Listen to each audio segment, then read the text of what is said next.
Hello दोस्तों, कैसे हैं सभी। आई होप आप लोग बेटर होंगे। तो आज हम फिर से नए डे के साथ, एक नए टॉपिक के साथ, एक नई एनर्जी के साथ फिर से पढ़ने को तैयार हैं।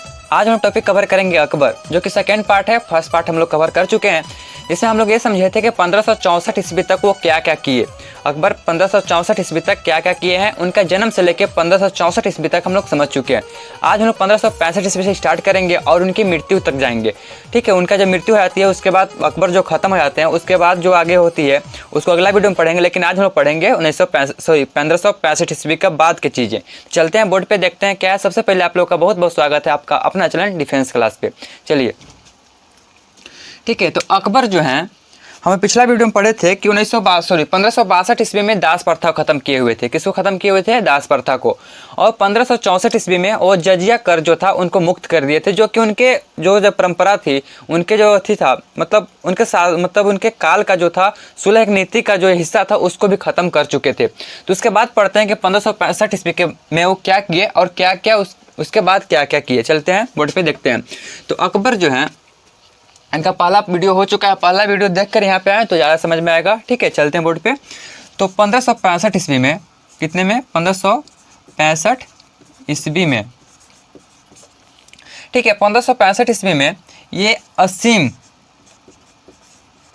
ठीक है, असीम खान की सहायता से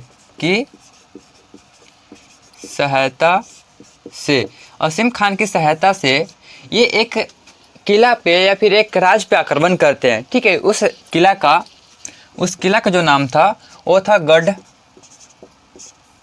गढ़कटंगा। ठीक है, गढ़कटंगा के गोंड राज पर आक्रमण करते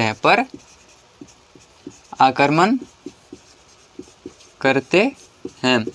इस किला पे, यहाँ पे जो गौंड राज जो किला था या फिर जो गढ़ कटंगा था, इस पे जब आक्रमण करते हैं तो जो अकबर होता है स्वयं नहीं जाते हैं, अपने सेना को भेजते हैं। किसके नेतृत्व में? वो भेजते हैं असीम खान के नेतृत्व में। ठीक है, इनके नेतृत्व में जाते हैं सेना और उन पे आक्रमण करते हैं। वहाँ की जो रानी थी वो दुर्गावती थी। कौन थी? दुर्गावती जो थी वो भी थोड़ा बहुत अच्छी मतलब लड़ाकू थी। वो काफ़ी इनसे मुकाबला करती है, काफ़ी देर तक इनको मतलब रखती है, टिका कर रखती है, बराबर का मुकाबला करती है। अब लास्ट में ये हार जाती हैं। दुर्गावती जो थी, दुर्गावती से इनकी युद्ध होती है। ठीक है, असीम खान के नेतृत्व में जाते हैं, मुगल जो सेनाएं थे वो जाते हैं और यहाँ पे जाते हैं गौंड राज पे। और जहाँ की दुर्गावती से इनकी लड़ाई होती है, वहाँ पे अच्छा खासा लड़ाई होती है। दुर्गावती इनको बराबर का टक्कर देती है, फाइनली हार जाती है दुर्गावती। ठीक है, इस प्रकार से यहाँ पे लड़ाई होता है 1565 ईस्वी में। ध्यान रखिए इस चीज़ को। ठीक है, अच्छा, ये बात जो है, ये बात कहाँ पे लिखा हुआ है ऐसा चीज़? तो ये अकबरनामा में लिखा हुआ है। ठीक है, अकबर जब अपना खुद के जीवन परिचय लिखते हैं तो उसमें ये लिखते हैं कि 1565 ईस्वी में ये चीज़ हुआ था और इस समय ये उनसे लड़ाई हुई थी। ठीक है, तो ये अकबरनामा में लिखी थी। कहाँ पे? अकबरनामा में मिलती है। अकबरनामा में मिलती है। अकबरनामा को हम लोग अच्छा से पढ़ेंगे, उसमें बहुत सारी चीज़ें बताई गई है, उनके नवरत्न के बारे में बताई गई है। तो अकबरनामा को यहाँ पे इंक्लूड नहीं करते हैं, उसका अलग वीडियो में पढ़ लेंगे, अलग वीडियो से पढ़ेंगे। ठीक है, तो अकबरनामा में मिलती है कि दुर्गावती से उनकी लड़ाई होती है, जो कि 1565 ईस्वी में होती है। ठीक है, जिसके असीम खान के नेतृत्व में होती है और गौंड राज पे इनका आक्रमण होता है, इसलिए वहाँ पर लड़ाई होती है।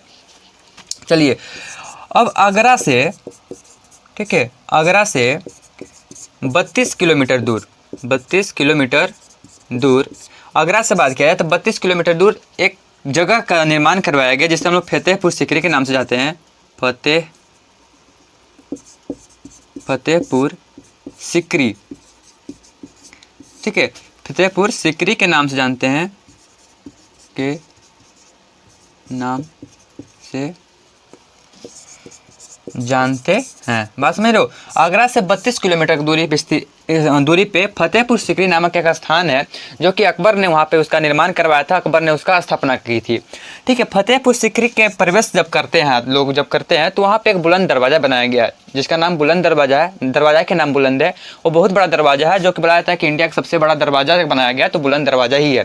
ठीक है, जो फतेहपुर सीकरी है, अगर फतेहपुर सीकरी का नाम अगर फेमस हो पाया है तो उस बुलंद दरवाज़ा के नाम से ही फेमस हो पाया है। ठीक है, इसको मैं रेज कर रहा हूँ ताकि कैमरा में सब कुछ आ सके। तो जो फतेहपुर सीकरी का जो बुलंद दरवाज़ा बनाया गया वो ऐसे ही नहीं बनाया गया था। जब अकबर जब गुजरात को जीत रहे होते हैं, ठीक है,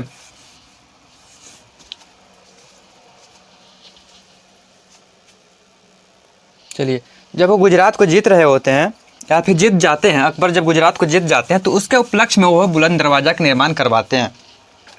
ठीक है, वही बुलंद दरवाज़ा का डिटेल नहीं पढ़ेंगे, कुछ ना उसका हाइट है क्या चीज़ है उसका अलग से पढ़ेंगे, क्योंकि वो अभी अकबर के बारे में पढ़ रहे हैं तो उसमें हो जाएंगे तो फिर लंबा वीडियो हो जाएगा, इसलिए उसको नहीं पढ़ते हैं।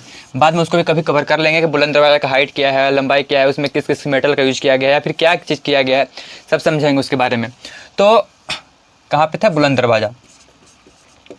बुलंद दरवाज़ा का निर्माण करवाया गया। दरवाज़ा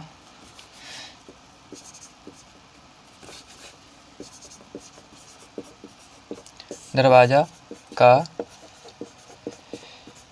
निर्माण करवाया।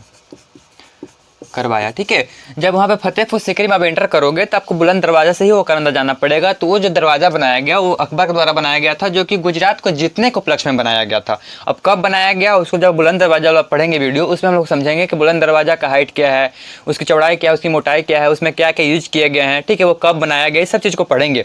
तो बुलंद दरवाज़ा वाला वीडियो हम लोग पढ़ेंगे, उसको यहाँ पर नहीं इंटर करते हैं, उसको बाद में पढ़ लेंगे। तो बुलंद दरवाज़ा का निर्माण करवाया गया कहाँ? फतेहपुर सीकरी में इंटर करने के लिए, जो कि अकबर द्वारा बनाया गया था। और जो फतेहपुर सीकरी फेमस हो पाया बुलंद दरवाज़ा के कारण ही फेमस हो पाया। ठीक है, अब बात समझते हैं। तो अब अच्छा, यहाँ पे बुलंद फतेहपुर सीकरी है, ठीक है, वहाँ पे एक और चीज़ है, क्या है वहाँ पे? शेख खालिम चिश्ती। ठीक है, इनका दरगाह भी है। ठीक है, दरगाह भी है। ठीक है, किसका? बुलंद दरवाज़ा, जहाँ फतेहपुर सीकरी में शेख खालिम चिश्ती का दरगाह भी है। ठीक है, अब आते हैं 1576 ईस्वी की बात पे। ठीक है, हम लोग समझ गए 1565 ईस्वी के बाद क्या क्या चीज़ हुआ, और 1576 में जो मेन चीज़ हुआ उसके बारे में पढ़ते हैं। तो 1576 ईस्वी में, ठीक है, 1576 ईस्वी में आपको पता होगा हल्दी घाटी का युद्ध किया गया था। हल्दी घाटी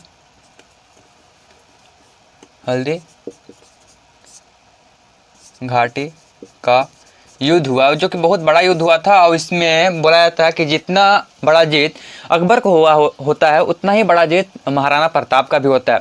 महाराणा प्रताप का हम लोग वीडियो भी पढ़ेंगे अगला कभी।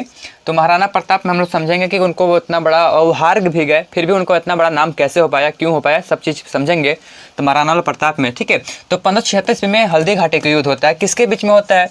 ये अकबर, ठीक है, अकबर और महाराणा प्रताप के बीच में होता है। महाराणा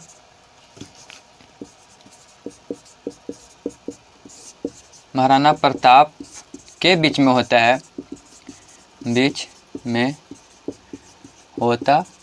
ठीक है, अकबर और महाराणा प्रताप के बीच में होता है। लेकिन अकबर खुद वहाँ उस लड़ाई को लड़ने नहीं जाते हैं, वो अपने राजा को मान सिंह को भेजते हैं। किसको भेजते हैं? मान सिंह को।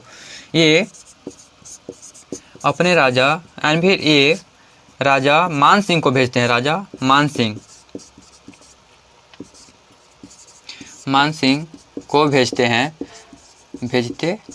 जो कि महाराणा प्रताप से युद्ध करते हैं। और महाराणा प्रताप उस समय हार जाते हैं। ठीक है, उनको पता होगा हल्दी घाटी के युद्ध, उनके पास एक चेतक नाम का घोड़ा भी था जो कि, ठीक है, आप लोग समझेंगे, स्टोरी भी समझेंगे, आप लोग बहुत बड़ा उसका कहानी भी सुने होंगे।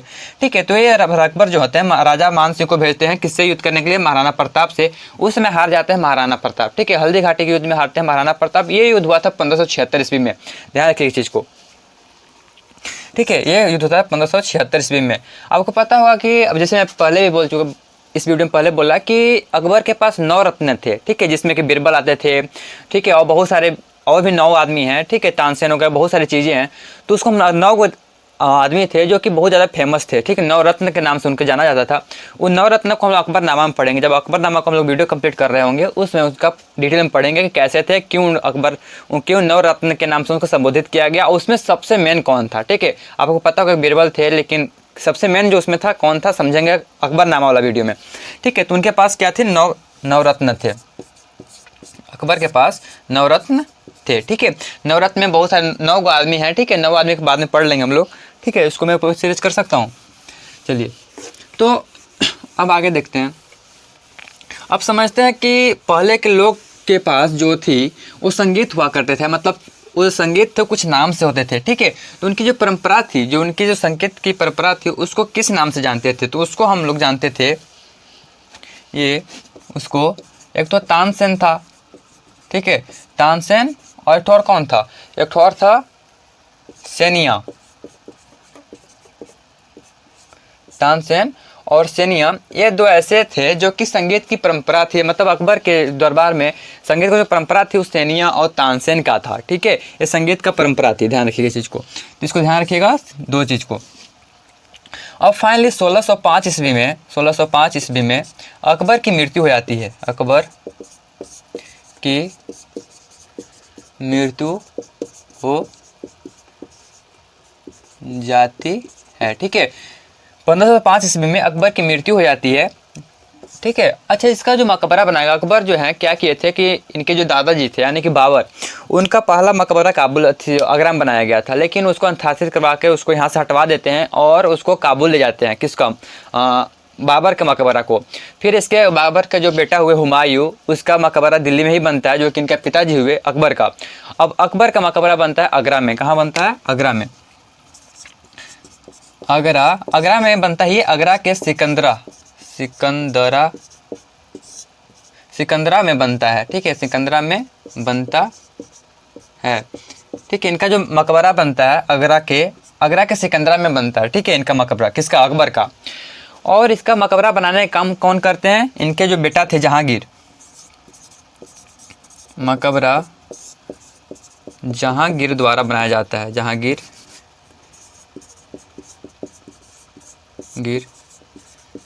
द्वारा बनाया जाता है, ठीक है। इनका जो मकबरा होता है अकबर का, वो जहांगीर द्वारा बनाया जाता है, आगरा के सिकंदरा में बनाया जाता है इनका मकबरा, ठीक है। तो इस प्रकार से इस अकबर का था वीडियो। इसमें बहुत सारे वीडियो टॉपिक बाकी भी रह गए हैं, जैसे अकबरनामा बाकी रह गया, नवरत्न के बारे में बाकी रह गया। इस सब को पढ़ेंगे एक अलग वीडियो करके, अगले सेपरेट वीडियो में पढ़ लेंगे, ठीक है। अब इसके बाद जो वीडियो आएगा आप लोग को पता ही होगा कि हम लोग पढ़ रहे हैं, बाबर का पढ़े, उसके बाद फिर हुमायूं पढ़े, फिर अकबर का पढ़ लिए, उसके बाद जहांगीर का पढ़ेंगे, इस प्रकार से पढ़ेंगे, फिर शाहजहाँ का पढ़ेंगे, फिर औरंगजेब, सब चीज़ का पढ़ेंगे। मतलब बाबर हुए हुमायूं के बाप, ठीक है, मतलब सबसे ऊपर जो हुए, उसके बाद हुमायूं आए, उसके बाद अकबर आए, उसके बाद जहांगीर आएंगे, उसके बाद भी जो वंश आए, जो शासक आए, उसके बारे में पढ़ेंगे हम लोग। औरंगजेब तक पढ़ेंगे, इन डिटेल में पढ़ेंगे, जिस तरह से हम लोग पढ़ते आ रहे हैं, ठीक है। तो इस प्रकार से होता है अकबर का वीडियो ख़त्म, ठीक है। और इसका जो टॉपिक बाकी रह गया आगे हम लोग कंप्लीट कर लेंगे। तब तक के लिए आप लोग पढ़ाई करते रहें। और हाँ, एक चीज़ और, मोबाइल जो होता है वो केवल साइलेंट में अच्छा लगता है, किसमें, साइलेंट में, ठीक है। लेकिन आप लोग जैसे महान इंसान, बताओ यार ना मेरा सब्सक्राइबर बढ़ रहे हैं ना और कुछ हो रहे हैं, आप लोग भी कुछ नहीं कर रहे हो, ठीक है। तो आप लोग से मेरा अनुरोध होगा कि प्लीज़ लाइक, शेयर, कमेंट और सब्सक्राइब किया करो, ठीक है, ताकि मुझे भी मोटिवेशन मिलते रहे और मैं भी ऐसा काम करता रहूँ, ठीक है।